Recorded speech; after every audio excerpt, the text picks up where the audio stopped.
NBA, lots of incredible storylines happening right now. The emerging superstar in Anthony Edwards, the injury of Donovan Mitchell for the Cavs, and yes, the big story today, Giannis of the Milwaukee Bucks, where he has spent his entire 12-year career. The big fella says he may weigh his options to go somewhere else. Wouldn't it be nice to see him on the East Coast playing for that team that I love, the New York Knicks? One can only dare to dream, right? But the big story along with the postseason is the lottery tonight. Where will Cooper Flagg eventually go, the young man out of Duke, who I think will be the #1 selection? Look, I'll say this and I'm going to say it again. He could go anywhere. There's a lot of moving parts. There's multiple storylines, right?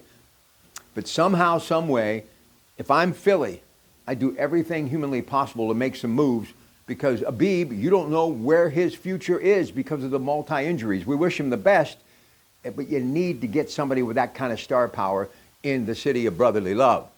But I really hope that he ends up on the East Coast. Why? You've got tons of players in that Western Conference. The Joker, Anthony Edwards, Luka Doncic, and LeBron James, Steph Curry, Draymond Green, and Jimmy Butler, and it just goes on. And you got a young group with Houston making their way up in the NBA.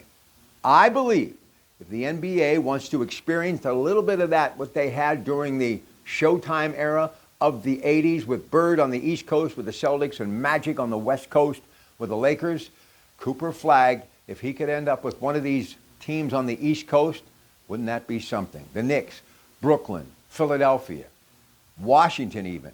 It would be fantastic, and I am a fan of the NBA.